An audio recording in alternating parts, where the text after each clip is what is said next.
Well, welcome to part 2 of the preventative maintenance checks for the Jaguar XK X150 model, the 4.2 V8. So we're going to get the bonnet up today and we're going to do the under bonnet checks to make sure that this vehicle is safe, all the levels are okay, have a look around for any obvious warning signs of any possible problems. We're going to check pipe work. We're going to just generally have a look under the bonnet and just, like I say, preventative maintenance. So trying to make sure there isn't something that's maybe developing or something that could cause potential problems in the future. But for peace of mind really, before we go on a long trip, or maybe before you're laying the car up for winter, things like that. So come along, let's get under the bonnet and have a look and see what we can see.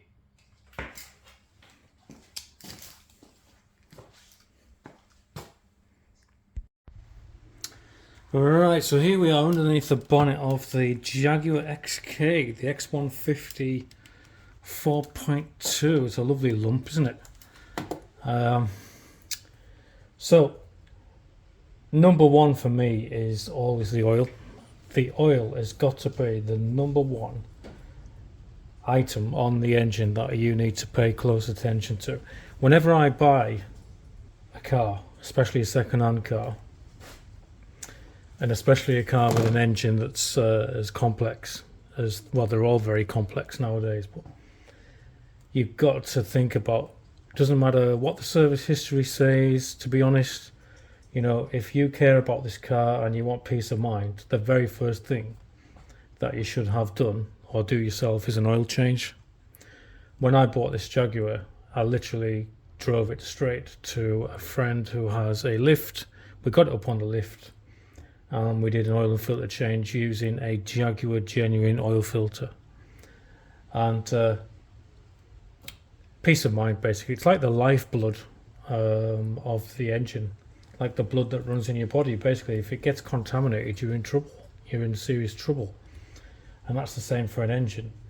The oil is designed to suck up and capture carbon deposits. From leftover from combustion, leftover from dirt that may be traveling around the engine. It traps it within the oil, and that's why the oil over time gets darker and darker. So really what we need to be doing is pulling the dipstick and having a look at the colour of the oil, so we can get a gauge not only of the level but the condition of the oil. So let's do that straight away.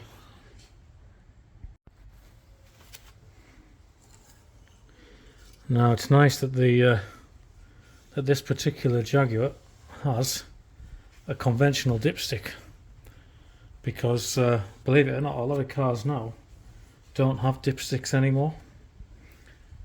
You're basically relying on a gauge on the dashboard. So I've just given it a wipe. So what I'm looking for is the oil to be at least that hole there. That's the minimum. This is the maximum. And what tends to happen is, on most cars, the distance between there and there is a litre normally, 1 litre of oil. And you always need to keep it within these, well, ideally at the top, or maybe just slightly below. If it's down here, then you need to add oil. If it's below there, you definitely need to add oil. But we're looking at the condition as well. So let's go down there and give that a dip.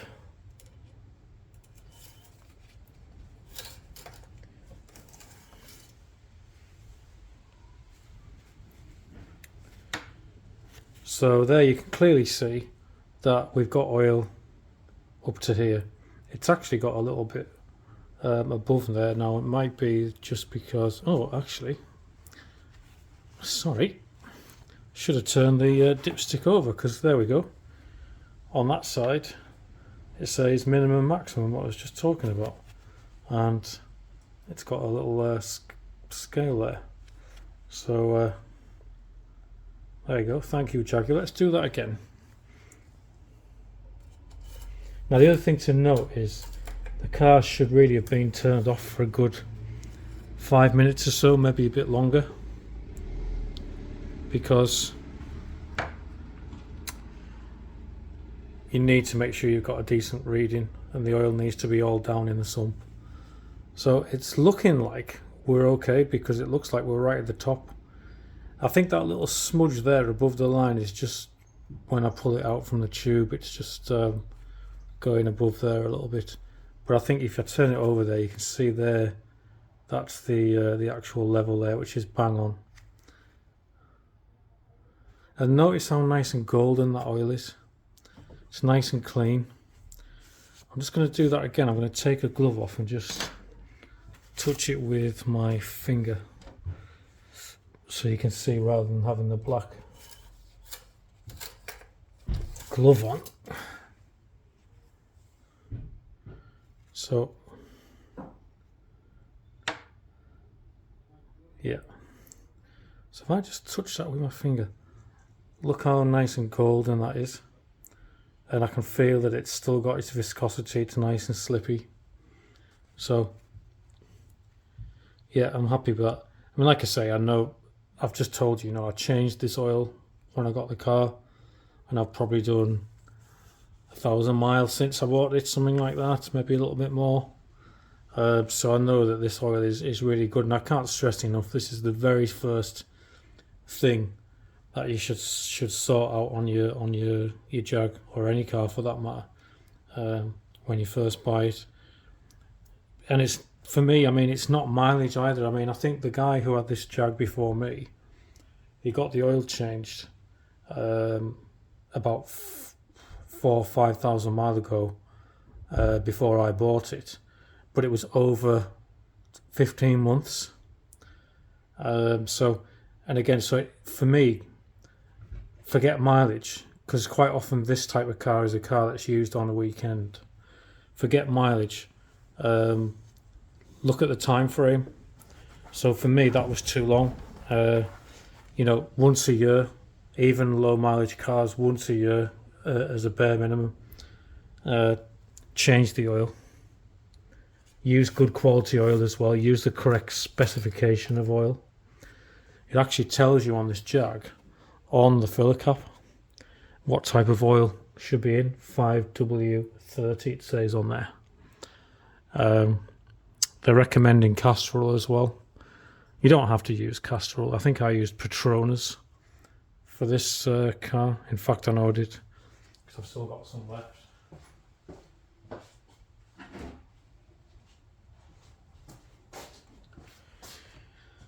That's what I used when I changed the oil, just because it was a good price, and I know it's a good quality oil. It's Mercedes approved as well. AMG is fully synthetic, meets all the right specs. So yeah, that's what's in this Jag at the moment.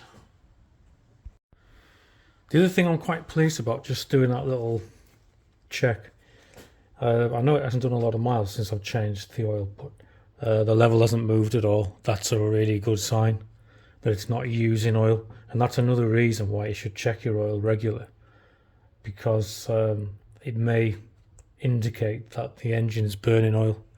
If the oil level is always down when you check it, then you may have a problem with oil being burnt in the engine. But happy to report this one, the level's still exactly where it needs to be, so I'm really happy with that.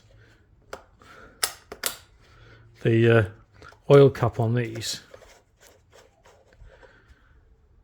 there's another good sign that there's no sign of any mayonnaise, they call it, or white sludge that you sometimes get if there's a head gasket failure.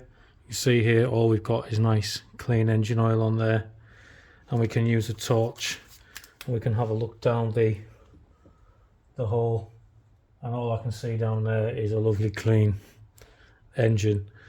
And if you're watching this and you don't own a Jaguar, just make sure this is on nice and tight. You don't have to go mad, just with your hands. But on these Jaguars, they click, so it sort of self-torques. I'm just lining that up straight because I'm a bit of a nerd. Yeah, it clicks, so you don't know. Once that clicks, that's tight enough. So what we're going to do next, the next thing I'm going to do is a visual inspection around the engine bay. I'm looking for any signs of leaks, any signs of water leaks. I'm going to look down the back of the engine there where the gearbox goes onto the back, see if there's any leaks down there. But because a lot of this engine is covered by this plastic cover, and because this is quite easy to take off, I'm going to just gently remove those 4 screws that hold this cover, and that way I'll be able to have a good look around to make sure there's no signs of any cracking on any hoses, etc.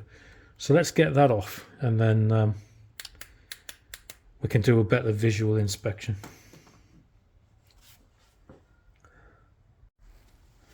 Now it really is just as simple as, I think these are just, if I remember rightly, yeah, you just turn them sort of 180 degrees and then they're loose.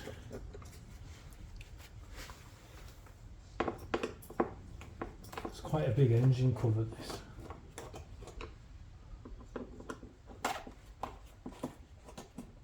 If I remember rightly, this oil cap needs to be off.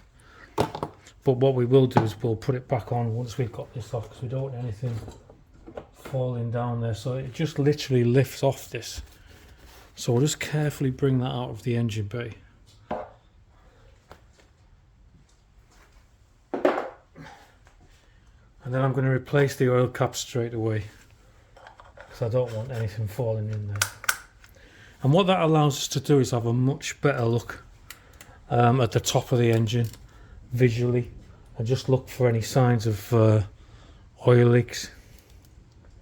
Now I can see a little bit of oil around the bottom of this fillet, and I'm not worried about that at all, because what's probably happened there is when the car's been serviced, some oil has been spilt and it's just gone down there a little bit. But we can give that a little wipe.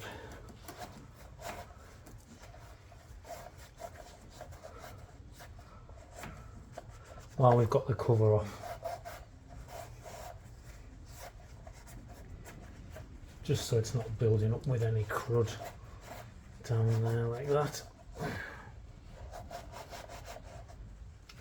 So yeah, at this point here, what I'm doing is I'm just having a look.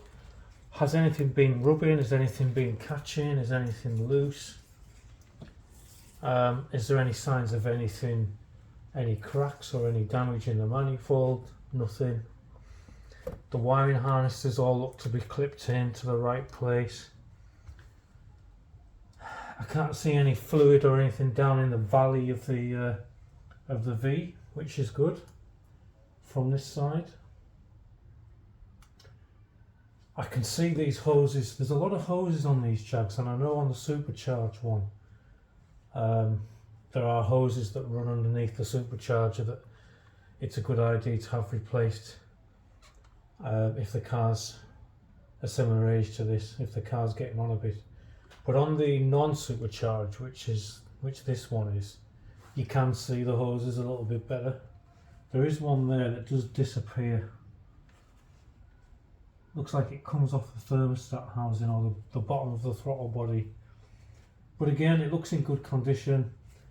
And if you watched the video when I first got this car, you'll remember me talking about the fact that the service history shows it has had a water pump and it's had some hoses replaced.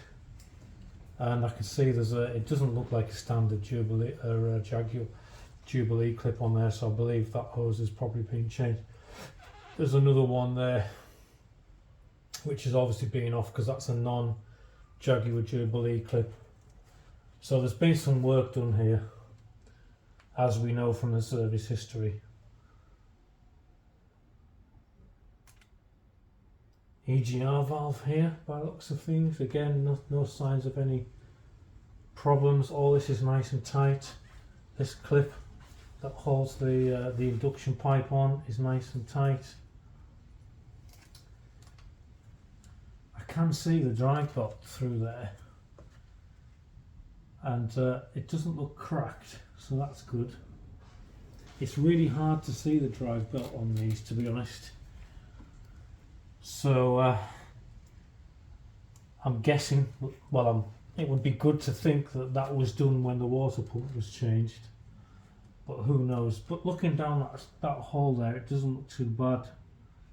The drive belt, or the serpentine belt as it's known. We'll see if we can see it a bit better around the other side. It's lovely and dry down the back of the engine. No signs of any oil leaks, so it absolutely perfectly dry down there, which is nice. On a future video, I'll be taking these covers off here, and we will be doing the spark plugs. Again, the spark plug history is showing a change in the documentation, but again, for peace of mind, I will be getting a set of spark plugs fitted to this at some point. That'll be a future job. If you take the cover off here and you see loads of leaves or any debris, I would recommend that you get a hoover and suck out any leaves or anything that you find in there, because A, they can trap moisture, B, they can be a fire hazard. So yeah, this is a good opportunity to clean out any bits of debris that you see trapped under here. But this one looks really, really clean. Right, I'm going to go around the other side now.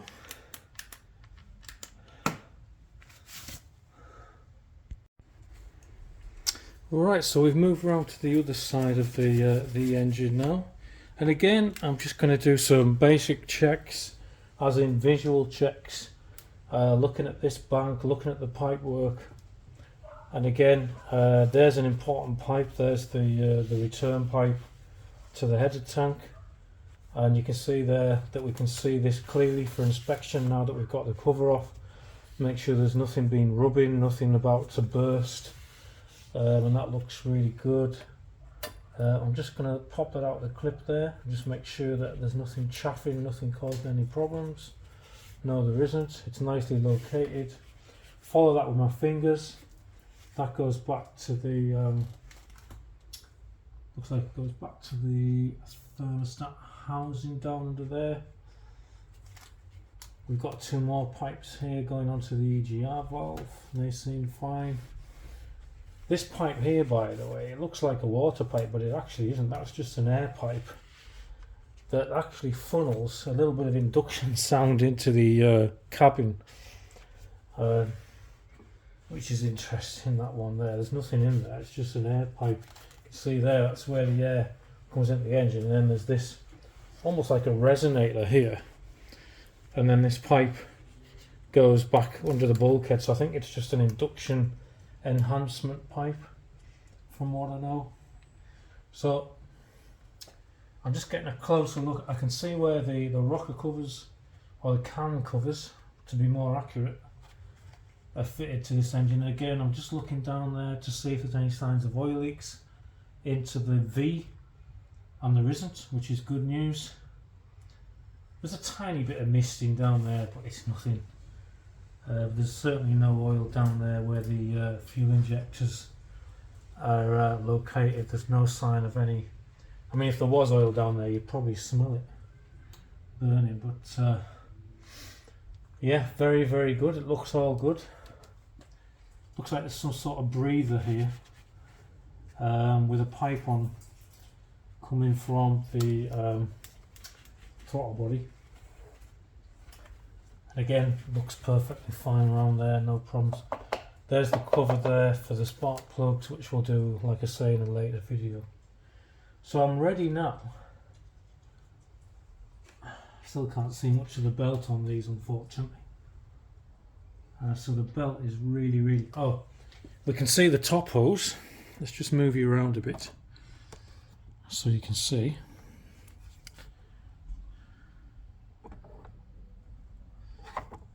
There you go. So you can see here the top radiator hose, so that's a good thing to look at. Again, looks in really, really good condition.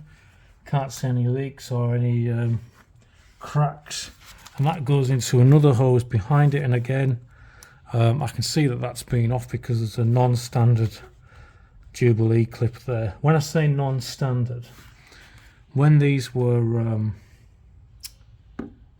new, the Jubilee clips or the hose clips quite often are this type of clip here, So you can see there it's like a clamp on type clip, whereas what tends to happen when mechanics have been working on the engine, they'll replace it with a more of a standard screw-on Jubilee clip, which does the job. So yeah, I'm really happy with the visual inspection so far. So I'm ready now to start doing some level checks on this side of the vehicle. We can do the coolant, which is probably the second most important thing to consider on a big engine like this. Is the coolant level right? Is the coolant in good condition? So let's have a look and see how we're going to do that next. So first of all, I'm using a light and I'm looking at the header tank, and I'm looking for that minimum and maximum mark, which is here.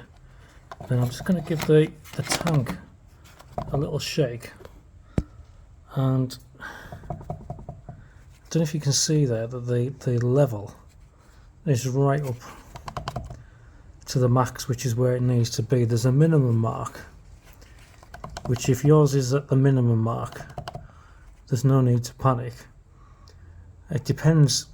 Just something I need to tell you, don't be checking this unless the engine's cold.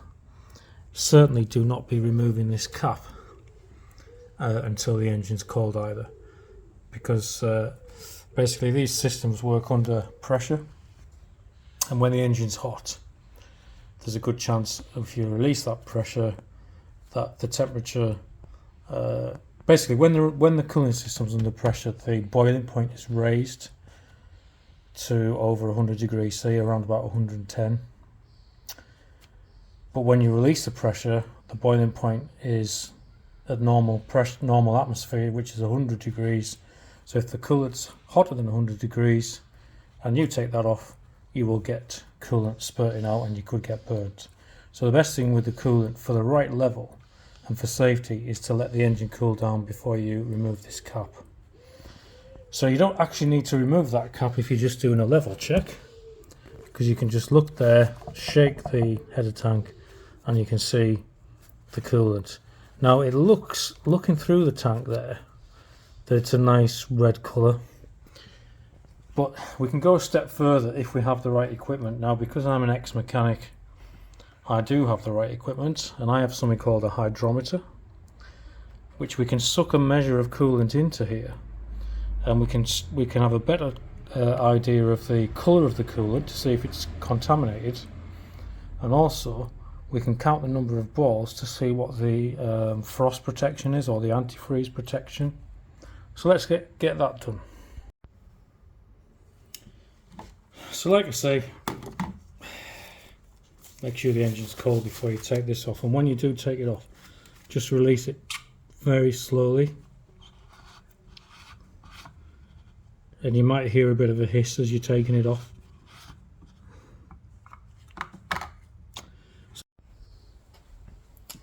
So basically, like I said, I'm going to take this hydrometer and I'm going to just squeeze the bulb at the top, and then I'm going to draw in a measure of fluid, coolant, and then we're just going to let it settle, see what happens. So it's looking like we've got 4 discs.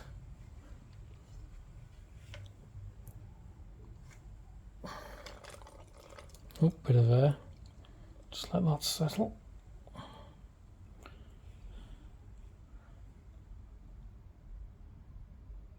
One, 2, 3, and the little yellow ones coming up.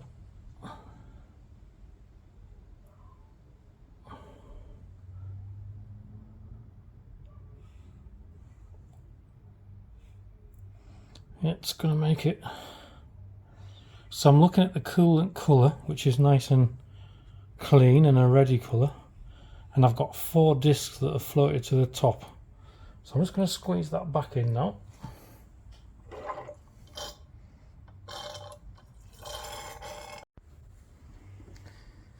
So what that tells me is when 4 discs flow up, it says on the scale there that gives you protection. The coolant that's in here will give you protection to minus 31 degrees C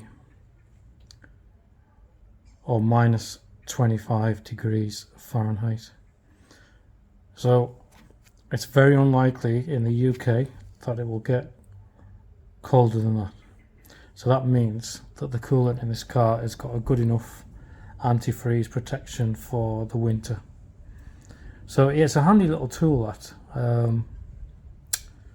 to keep for A, looking at the condition of your coolant, and then B, looking at the strength of the engine coolant as well.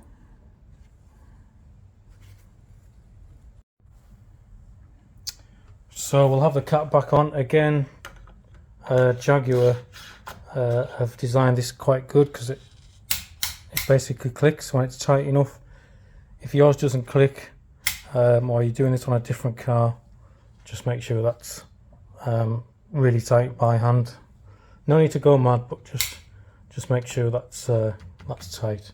So that's the coolant level checked. Are we happy with that?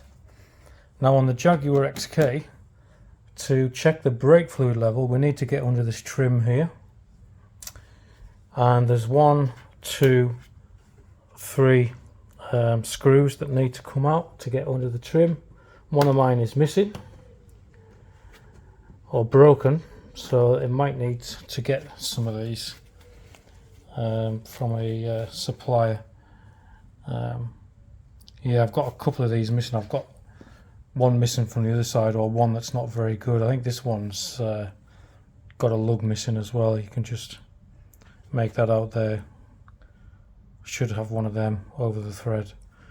So yeah, over time these go a bit brittle.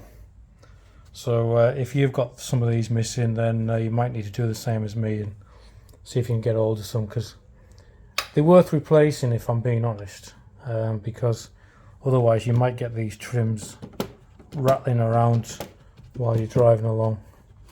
So let's get this this other one out here.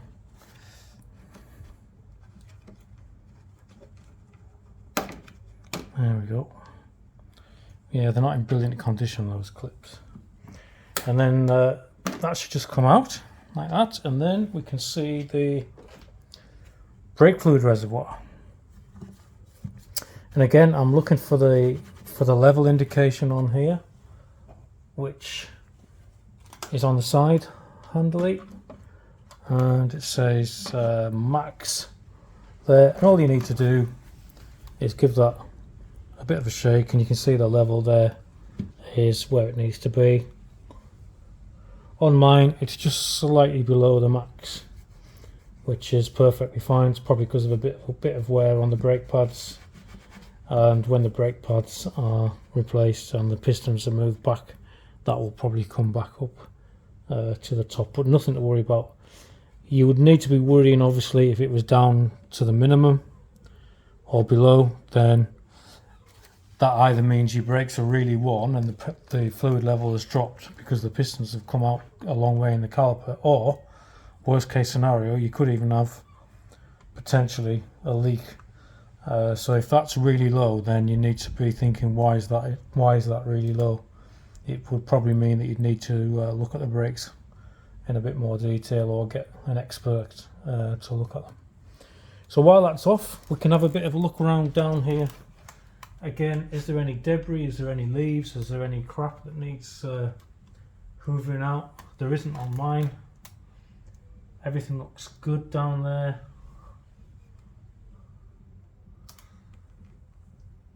Nothing trapped, nothing caused any problems. So yeah, that's all looking good.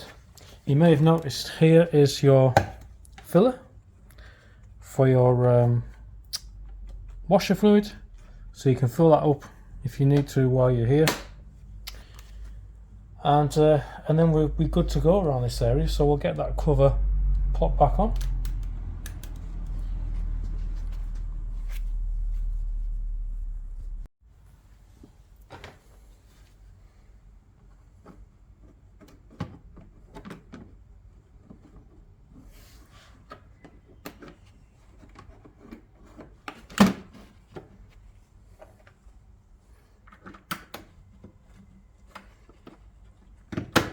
those clips just push back in.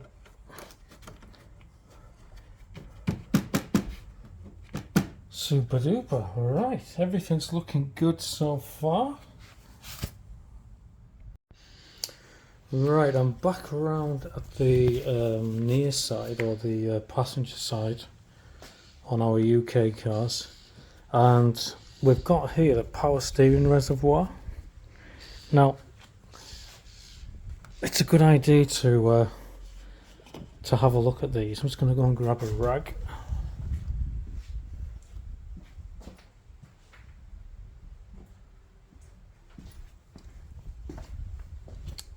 So,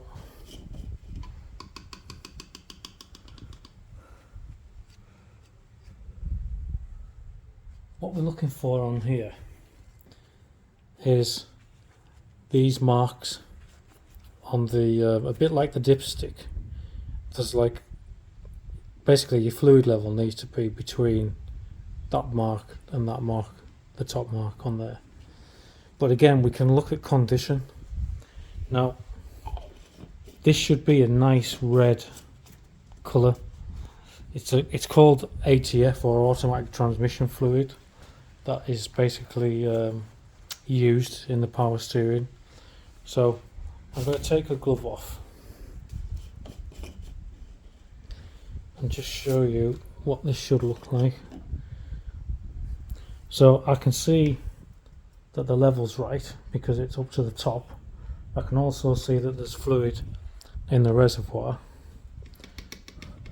If I just put a bit of that on my finger there, you can see how nice and clean that is, and a nice reddy colour. Now if you check yours and yours is dark and dirty, then you may want to do what I did, because when I bought this car, this fluid here was dark and dirty, and I decided for preventative maintenance that I would suck out the fluid that was in this power steering reservoir and replace it with fresh fluid. And it's a fairly straightforward job to do, and it might just save you a lot of money in the future by keeping the power steering system running nicely. So you can buy a tool from Halfords that basically is like a vacuum pump, and you can suck out oil. And I basically sucked the oil out that was in there, put some fresh in. I then ran the engine, turned the steering wheel left to right a few times, let it settle, and then I sucked it out again and did it again. And I actually did that twice, and that put some nice fresh fluid around the system, and I've ended up with a lovely clear new power steering fluid in there. And it was, like I say, fairly easy thing to do, and it may be something that you might want to look into or get a mechanic to do if yours is dirty. And the fluid's not expensive either, so it's just a nice little preventative maintenance thing that you might want to do to keep you. I think the fluid in mine was original. I don't think it had ever been changed, looking at the service history. So I just decided to refresh that fluid in there.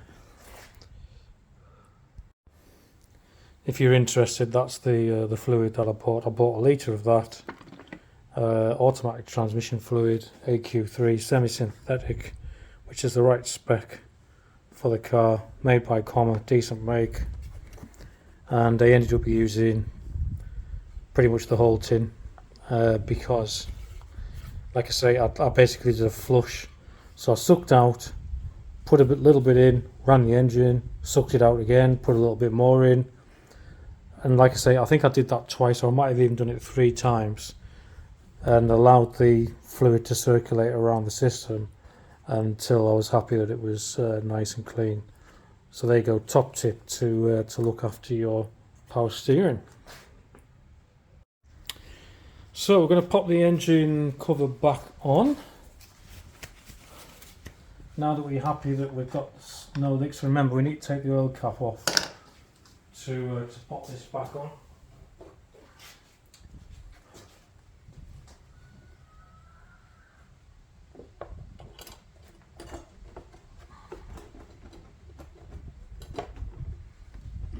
just simply sits on like that, and now we take a screwdriver and we just carefully lock them screws down like this. They're just simply like half a turn, and then you feel them lock. It's a dead easy thing to take off, and like you say, it just gives you a more access to have a visual look and just check that everything is hunky-dory underneath. Happy days.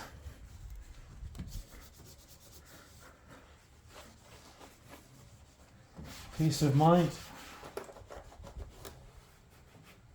Please check out if you look in the Jaguar playlists, you will see another video where I do the pollen filter, which is under here.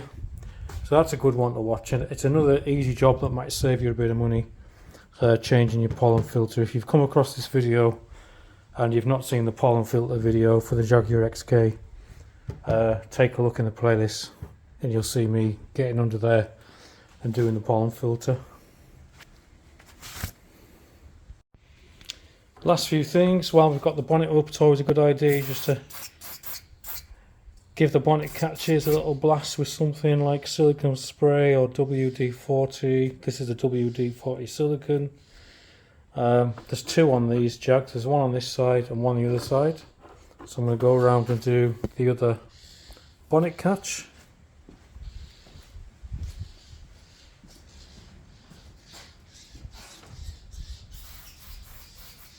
I'm also going to spray the hinges as well, because there's quite a few moving parts on the hinges on these Jags. It's quite a complicated bonnet the way it lifts, so it's always a good idea just to give the hinges a little spray where they pivot like that. And I think we're ready to drop the bonnet. Make sure our rags and everything are out of the way. One last visual inspection, make sure all any caps that you've had off are nice and tight. Just going to go around there and check the coolant is tight, which I know it is. Haven't disturbed anything else. I think birds are noisy. Getting excited. Now we can have the bonnet down. The way I close these is I get it to about there, like that, and then I let it go. Just make sure the bonnet is latched both sides, so just give it a little tug, and it's worth just double checking your bonnet is latched properly. That's it.